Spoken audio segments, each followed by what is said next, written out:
The first sign something was off wasn't the message. It was the silence. The kind of silence you only hear after someone detonates your life and calmly walks away. It didn't knock. It seeped in through the walls, through my inbox, through the blinking green light on the modem that refused to die, even when everything else in the apartment felt unplugged. The message came at 2:03 p.m. I know that because I've stared at the timestamp more times than I've blinked today. Wedding is off. Expect a call from my lawyer. I didn't respond right away. Not because I was stunned, but because I wasn't. And that terrified me. Instead, I stood barefoot on our kitchen tiles, clutching a spoonful of peanut butter midair like I was frozen in a bad commercial for heartbreak. Her cat. Yeah, her cat. Rubbed against my ankle like it hadn't just witnessed the quiet burial of our engagement over text. I didn't text back. I opened the drawer where we kept all our important papers, pulled out the mortgage folder, sat down at my laptop, and deleted my name from the joint application. It took 5 minutes. No security questions. No final warning. Just click. I went back to the spoon of peanut butter, ate it, sat in silence, and waited.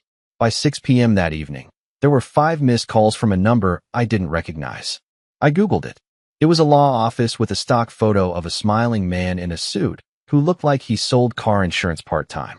I didn't answer. The next morning, I got an email from a Mr. Garland A. Huxley requesting a conversation about pending contractual implications regarding the canceled nuptials. His tone was polite, but there was a twitch beneath the words, like someone pretending the building wasn't on fire while holding a damp match. I replied with exactly 2 sentences. I have no pending contracts with your client. Please direct all communication elsewhere. 2 hours later, the voicemail started sounding different. Stressed. Rushed. Legal words started mixing with emotional ones. That's when it hit me. She hadn't told him. Not about me removing my name. Not about the loan. Not about the deposit I fronted solo that would now be unrecoverable if my name wasn't on record. Not about the fact that her plan only worked if I stayed quiet and compliant. But I didn't scream. I didn't call friends. I didn't post anything. I just waited. Because I knew Rena. And Rena had no idea that I knew what she'd done. No idea that I'd found the receipt from the luxury hotel in Albany 3 weeks ago. No idea I'd seen the name, Bo, scrawled in pen on the back of her yoga receipt. No idea that my silence was not weakness, it was setup.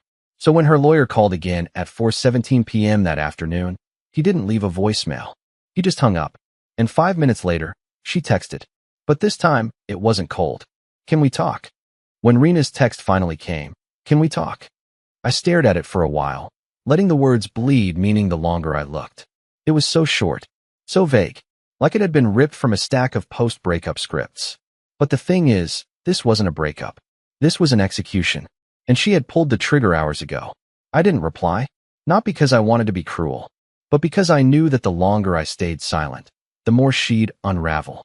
Rena hated not being in control. And for once, the wheel wasn't in her hands. I went about my evening in the most ordinary ways. I reheated leftovers that tasted like cardboard, fed her cat, because of course he was still here, and sat down with the TV on mute just to hear something that wasn't my own thoughts. Every buzz from my phone made my chest tighten, but I never picked it up, and the messages kept coming. Every single one more desperate than the last. I think we made a mistake. I didn't mean to say it like that. My lawyer said you removed yourself from the loan. Why would you do that? You're ruining everything. There it was. Not we. Not this hurts. Not I'm sorry. Just you're ruining everything. Classic Rena. Still thinking this was a game she could reset if she pressed the right button. But I wasn't playing anymore.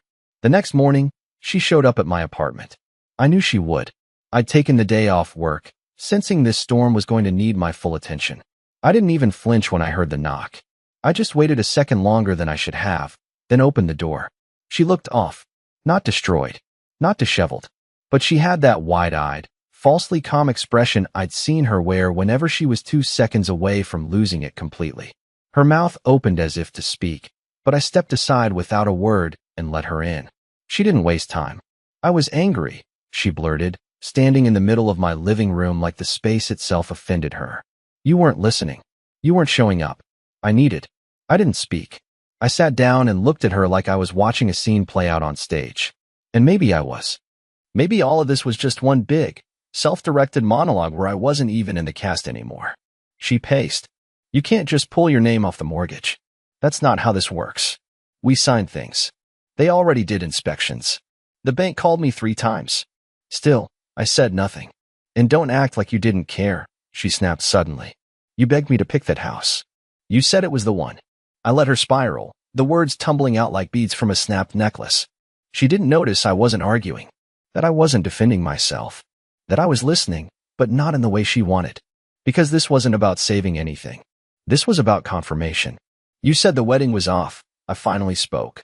My voice didn't shake, even though everything inside me was still trembling like a fault line. You said expect a call from your lawyer. So I did what anyone would do. I let go. She looked like I'd slapped her. But not because of the words, because they didn't give her an opening. I only said that because I knew it would get your attention, she shouted, her voice cracking. You've been so passive. You always act like things will fix themselves. I needed a reaction. Now it was my turn to feel stunned. You sabotaged the entire wedding and the house just to get a reaction? She hesitated. It wasn't sabotage. It was pressure. I thought if I pushed hard enough, you'd finally show up. And what about Albany? I asked, quietly. Her face dropped. What? She whispered. The hotel room. The signed receipt. Room 412. The same weekend I was at that family thing in Cleveland. Remember? Dead silence. No wind. No movement. Just her blinking at me like the room had suddenly tilted. I don't know what you're talking about, she said, but her voice was flatter than the denial deserved. You stayed with someone. Bo. I don't know who he is yet, but I will. She sat down then. For the first time, she looked small. Not angry. Not manipulative. Just shrinking. Her armor was paper now, and it had started to burn. And I hadn't even told her about Nolan yet. Because Nolan? He hadn't said everything in that first call. What he said next would change everything. Not just how I saw Irina, but how I saw myself. And the worst part? He wasn't the only one who knew. The thing about betrayal is that it doesn't arrive all at once. It creeps in, layer by layer, peeling back everything you thought was solid until you're left staring at a version of your life you don't recognize anymore. That's how I felt when Rena sat on my couch, wordless, shrinking into herself after I mentioned the name Bo. That moment should have been the climax. But it wasn't. It was the prelude to something far worse. She left not long after. No dramatic outburst, no apology, no explanation, just a pale, quiet exit with a mumbled, I need to think. I didn't stop her. I just watched the door click shut and stood there for a full minute, not moving. It was like trying to breathe underwater. And then I called Nolan. He answered on the second ring, as if he'd been waiting. You okay? He asked. It was strange. He had the voice of someone who'd already mourned for me. Like he knew what I didn't. Not really, I said honestly. You said she'd been planning something. He exhaled sharply. Yeah, I wasn't sure if I should even call, but I guess I saw enough to know you deserve the truth. I work in the same department as Rena. We're not friends, but we used to be friendly. She changed a few months ago. Started showing up late, sneaking off during breaks. Then one day, I caught her in the conference room. I didn't want to hear what came next, but I didn't stop him.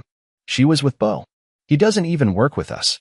He's some startup guy she met at a mixer. They weren't just talking. I walked in on them making out on the company's time. Man, she saw me. We locked eyes. And you know what she said?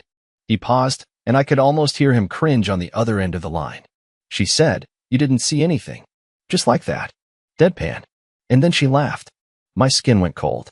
He kept going. That was the moment I knew something was off. Then I started connecting dots. She mentioned a wedding, your name, the house. She was bragging that you were boring but reliable, that you had great credit, that she'd be set up for life. I couldn't speak. My mouth opened, but nothing came out. My heart didn't beat faster, it slowed, as if conserving energy for impact. I confronted her a week later, Nolan continued. Told her I wasn't comfortable with what I saw. That if she was using you, she should just leave. She didn't take it well. Said I was just jealous. Said you were nothing without her. I didn't realize my hand had curled into a fist until my fingers started to ache. She said the plan was to marry you, secure the house under her name if possible, and then, her words, not mine, figure things out after the honeymoon. I finally found my voice, though it was faint. Why are you telling me this? There was a pause. Because I've been used too, man. Not by her. But I've seen people like her.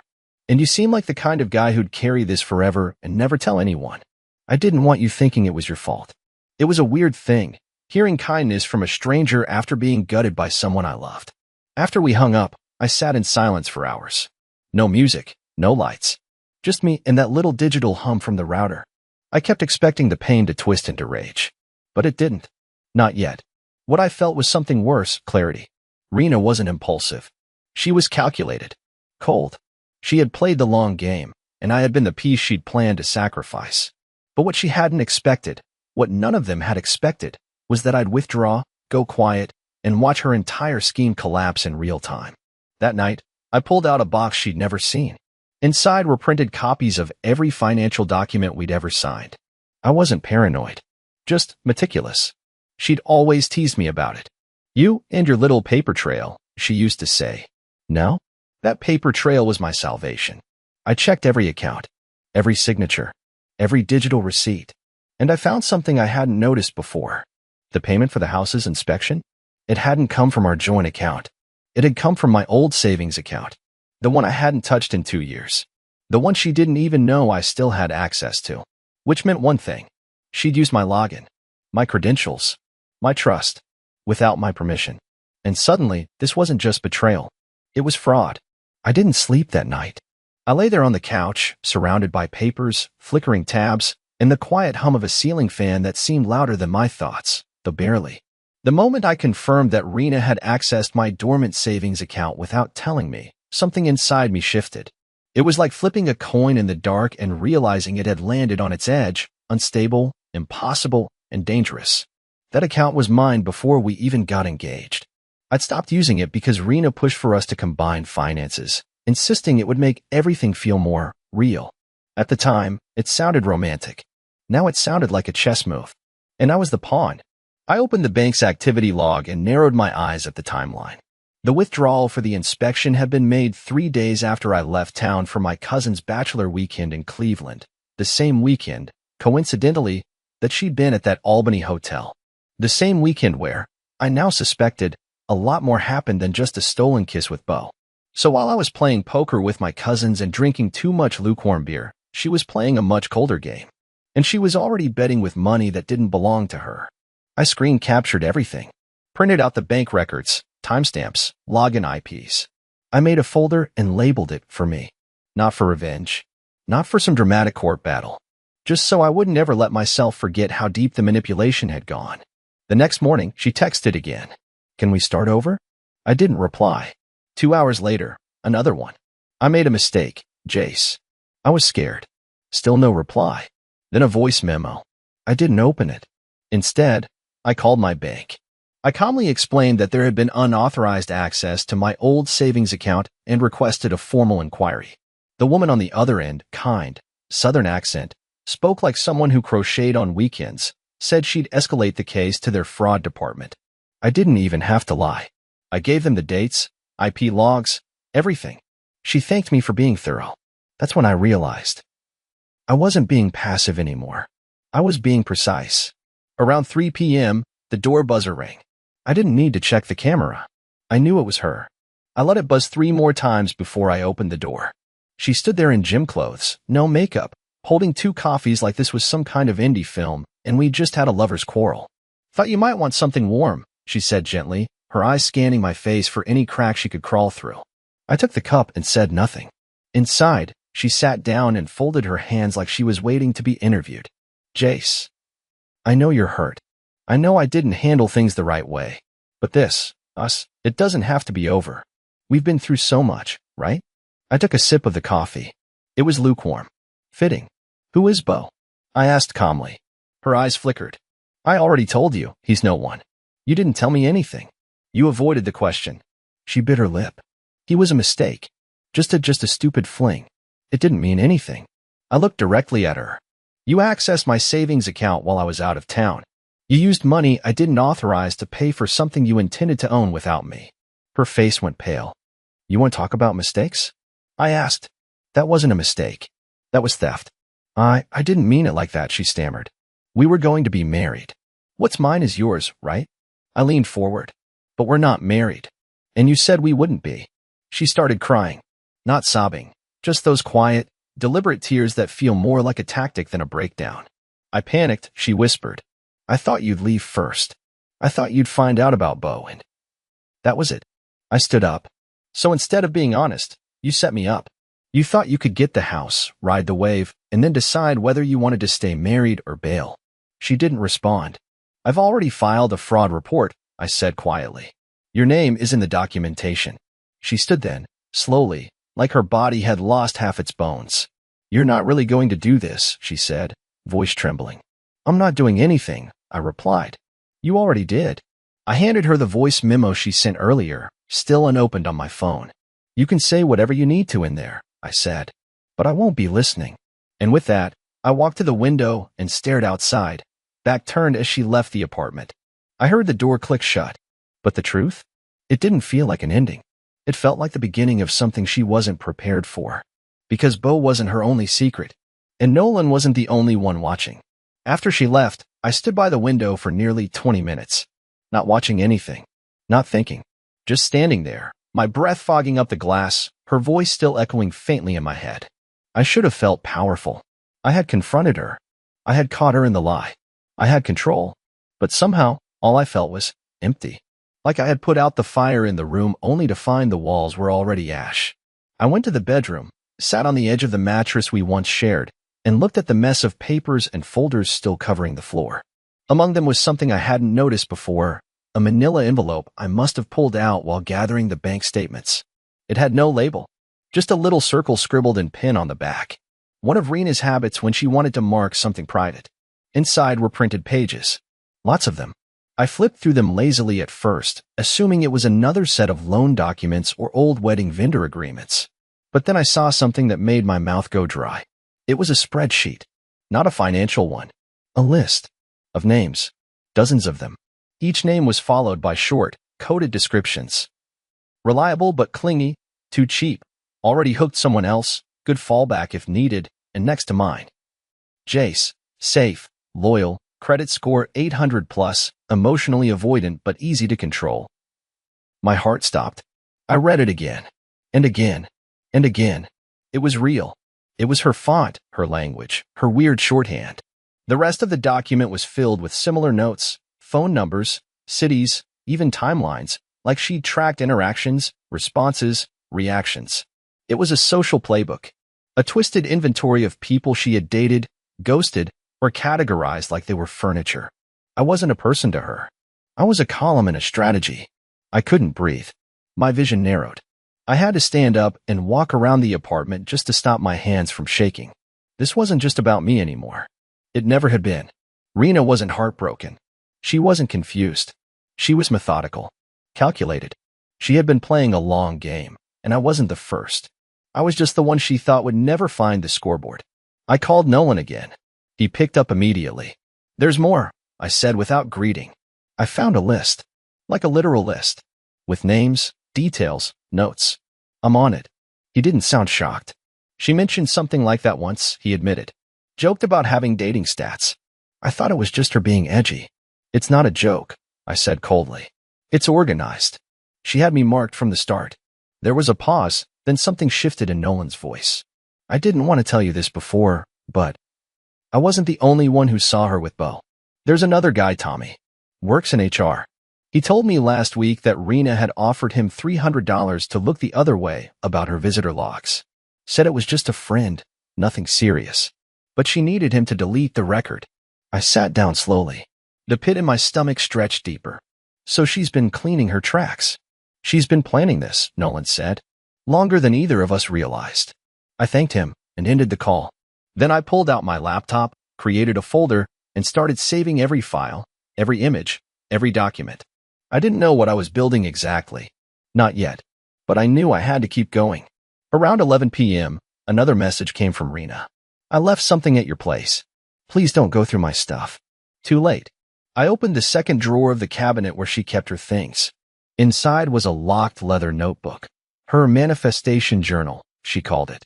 I never read it before. But now I broke the lock with a butter knife and turned to the first page. The entries weren't poems. They weren't dreams. They were goals, strategies, plans. Find someone with emotional vacancy but strong income. Play the long game. No confrontations. If discovered, reframe it as fear of abandonment.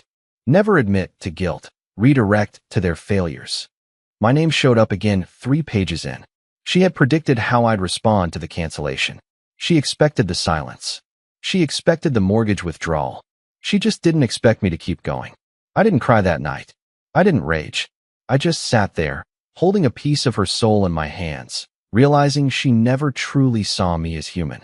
Just a stepping stone. A security plan. A phase. I backed up every file. Took pictures of every page. And in the early hours of the morning, I emailed a copy of the list to myself with a subject line that read, "Proof of pattern, for future use." I didn't know when I'd need it, but something told me this wasn't over. Because people like Rena don't go quietly, and I was about to find out just how loud her desperation could get. The next day didn't begin so much as it resumed. I don't remember falling asleep. I don't remember waking up.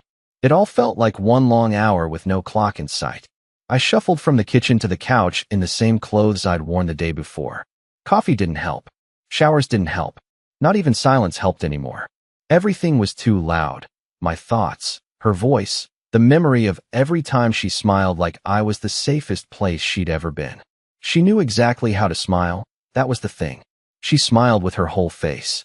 The kind of smile you want to believe, even when something in your gut screams to look away. Now I realized that smile wasn't affection, it was control. Around 9:30 a.m., my phone buzzed. It was a video call. "Rena." I stared at the screen for a moment. I didn't accept it, but I didn't decline either. Just let it ring until it timed out. 2 minutes later, she sent a message. "If you really cared about any of this, you'd at least hear me out." I didn't respond. 5 more messages followed, each one more performative than the last. "I know I hurt you, Jace." I didn't know how to fix it. I only kept that list because I was scared of being alone. "Can't we at least try to end this with dignity?" "You're being cruel now. I didn't mean for this to go this far. I'm coming over. We need to talk face to face." That last one lit a fuse in my chest. I replied simply, "Don't." 15 minutes later, she knocked anyway. When I opened the door, I saw a version of her I hadn't expected. No makeup, hair tied back, wearing one of my old hoodies. It was intentional, calculated nostalgia. She was trying to look like the girl who used to curl up beside me on Sundays and fake interest in documentaries. But I wasn't the same man who used to fall for that. "I just want to talk," she said softly. "No," I said. "You want to manage the fallout. That's different." She stepped inside without asking. I didn't stop her.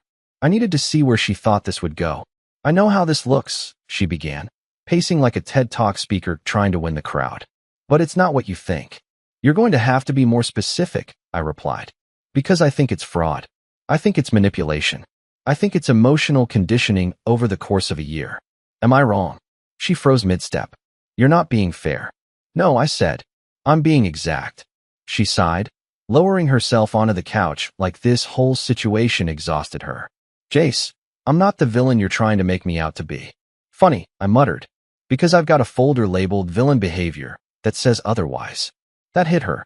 I could see the flinch ripple down her arms. She folded her hands in her lap like a student preparing for judgment. "I didn't plan to hurt you. I swear. Bo was a mistake. A stupid, meaningless. He was never the point." I cut in. "You using me was." She opened her mouth, but I didn't give her the space. "You mapped me, Rena, like a case study. You broke me down into categories and leveraged me as a tool for your stability. You calculated how I'd react to everything. You manipulated me into silence, then blamed that silence when I stopped being useful. You weren't supposed to find that list," she blurted, and then instantly regretted it. I raised an eyebrow. "That's your takeaway?" Her eyes began to water. "I was scared you'd leave me if I didn't have a plan." "You made me leave," I snapped. "You executed the plan and called it panic. You rigged the entire relationship with an escape hatch already open." The silence between us thickened. Then she stood, slowly, carefully, like she was approaching a wild animal. "I'll tell you what you want," she said. "The truth. All of it. But only if you promise not to send anything to the police." That caught me off guard. "Why would I do that?" I asked carefully. She looked at me, tears now genuinely forming. "Because Bo wasn't just a fling. He helped me open that account." My stomach twisted. "What do you mean, it helped?" She hesitated, and then it spilled out. "He worked for the mortgage broker. He offered to accelerate the process if I used you. Your score. Your savings. We were supposed to split the house afterward and fake a separation. I'd keep the property. He'd get a referral bonus. You were never supposed to get hurt. That last sentence almost made me laugh. You teamed up with a stranger to rob me of my future, and you're calling it clean? I thought I could fix it before it went too far, she whispered. But you found everything. And now he's threatening me. I stared at her. And for the first time in this entire twisted mess, I realized something I hadn't before. Rena wasn't in control anymore. She was scared. Not of me, but of Bo. I sat in stunned silence after Rena dropped Bo's name again, not as a fling, not as a mistake, but as an accomplice. It reframed everything. Bo wasn't just some smooth-talking opportunist she got tangled up with on a lonely weekend in Albany. He was in on it. A player. A partner. A co-conspirator. And now, apparently, a threat. Rena stood in the middle of my living room, arms crossed, hoodie sleeves pulled over her trembling hands. She didn't look manipulative anymore. She looked cornered, like someone who built a house of cards too high and watched it collapse in one gust of truth. Bo said he had connections with the mortgage firm, she said, voice low, almost shaking. He offered to fast-track the approval if I brought him a high-credit applicant who wouldn't ask questions. That was you. I swallowed the rising bile. And the plan was what, exactly? I asked. You fake the relationship, get the loan, dump me, keep the house, split profits with him? She winced like I'd slapped her. It wasn't fake, she whispered. Not all of it. I stared at her. That's supposed to be comforting? Her voice cracked. I thought I could handle it, that I'd find a way to make it right. But then he started asking for more, pressuring me. He wanted me to go through with the marriage. Said if we were legally married, it'd lock in more protections. Said you wouldn't even notice what was happening. I didn't even know what emotion to feel anymore. Rage and disbelief were playing tug-of-war in my chest, but there was something deeper beneath both. Disgust. Not just at her, but at myself. For not seeing it. For trusting so blindly. I started getting texts from numbers I didn't recognize, she continued. Threats. Weird voicemails with no words. Just breathing. Bo said if I backed out, he'd report me for fraud, tank both our lives, tell your family everything. He's unhinged, Jace. I don't even know his real last name. I narrowed my eyes. And you came here? Why? Because I don't know what to do, she said. Because I think I made a deal with someone dangerous. And now he's turning on me. I thought you deserved to know. You're the only one who ever, her voice cracked, saw me as anything worth saving. I almost laughed at the irony. You want me to save you? She said nothing. I stood and walked past her toward the kitchen, needing to put something solid between us. My mind raced, trying to untangle this grotesque knot of betrayal, greed, and now, threat. If what she was saying was true, this wasn't just emotional manipulation anymore. This was legal, maybe even criminal. I opened my drawer and pulled out the flash drive I'd backed everything onto. The list. The transaction logs. The forged logins. The notebook scans. I held it up. I was going to take this to the police, I said. She nodded slowly, tears streaming now. But now I think it might be safer to go higher. She looked confused. What do you mean? Bo's not just a con man. If he has access inside a mortgage company, he's part of something bigger. If he's done this once, he's probably done it a dozen times. You think you're the only one who played decoy? Her mouth fell open. I didn't even think. No, I cut her off. You didn't. You were too busy playing predator to realize you were being hunted too. There was a knock at the door. Both of us froze. One knock. Firm. Precise. I looked through the peephole. No one was there. My spine went rigid. I opened the door just an inch, nothing. But there, taped to the outside of the door, was a single white envelope. No markings. No stamps. I pulled it down slowly and opened it. Inside was a printed screenshot of my apartment's lease agreement, with one sentence scrawled in red Sharpie across the top. You're asking the wrong questions. There was no signature. No return address. I looked back at Rena, who now looked white as a sheet. Her knees buckled slightly, and she slumped into the armchair. He knows where you live, she whispered. He knows you're involved now. I nodded, folding the paper back into the envelope. And that means he's scared. She looked at me, confused. If he was really in control, I said, he wouldn't be warning us. He'd be acting. What do we do? She asked, voice small. I stared at the envelope again, then turned back toward the flash drive. We give him a reason to act. Her eyes widened. What does that mean? It means we lay a trap. I opened my laptop, plugged in the flash drive, and began drafting an email. Not to the police. Not yet. To someone higher. Someone who investigates patterns. I typed the subject line slowly, deliberately. Urgent. Mortgage fraud pattern involving internal collusion. Multiple parties at risk. And then I hit send. Rena looked like she might throw up. But me? I finally felt calm. Because for the first time in this entire mess, I wasn't reacting. I was moving. And the fallout was just beginning. The days that followed were a blur of cold coffee, quiet tension, and cautious strategy. I didn't leave my apartment unless I had to. I didn't answer unknown numbers. I double-checked every lock, scanned the street before stepping outside, and made digital copies of every single piece of evidence, stored on 3 different encrypted drives, one of which I mailed to my cousin across the country without telling anyone. I didn't tell Rena where I'd sent it. I didn't even tell her where I work now. Not because I wanted revenge, but because, for the first time in years, I was protecting me. The agency I reported Bo to, along with the bundled documents, timelines, and screenshots, replied 2 days later. It wasn't flashy. No sirens. No agents at my door. Just a short, professional email that began with, "Thank you for your detailed submission. This is not the first report we've received about this individual." That line hit like a quiet earthquake. I wasn't the first. I wouldn't be the last. But maybe, I was the one who finally gave them enough to move. The next time Rena showed up, she didn't look smug or scared. She looked hollow, empty in a way that wasn't fake anymore.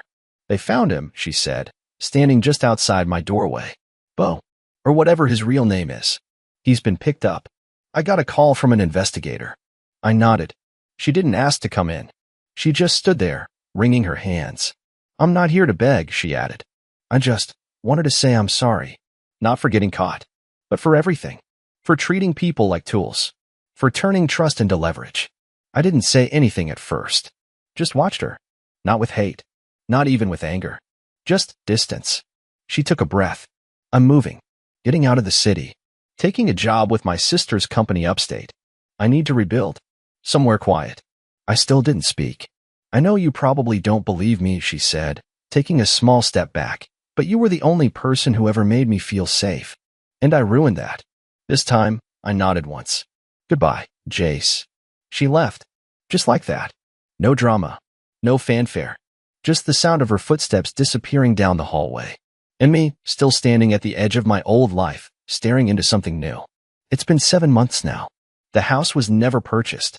The mortgage process collapsed, and the lender quietly reached out to me once to offer a very careful apology and assurance that the employee in question was no longer with the company. I didn't ask questions. I didn't need to. The wedding date came and went like a ghost train, quiet, fast, and forgotten. That day I took myself to the mountains. Alone. No phone, no emails. Just wind, pine, and a sky so wide it felt like a reset button. I've started over. Not completely. Some scars don't fade that easily. But I changed jobs, moved to a smaller apartment, got a new cat, this one actually mine, and I started therapy. Real therapy. Not just coping. Understanding. And something happened in the middle of all that change. I began to forgive myself. Not her. Me. For ignoring my gut. For tolerating less than I deserved. For shrinking so someone else could feel bigger. For mistaking control for connection. A few weeks ago, I met someone. I'm not rushing. I'm not diving into romance like a lifeline. We've gone on 2 dates. She laughs at her own jokes, drinks hot chocolate in summer, and doesn't try to finish my sentences. It feels real. And that's more than enough for now. If you're reading this and you've been used, lied to, or twisted into someone you don't recognize, just know, your silence isn't weakness. Your stillness isn't surrender. Sometimes the quietest steps are the strongest ones. Because I didn't scream. I didn't rage. I just walked away. And that made all the difference.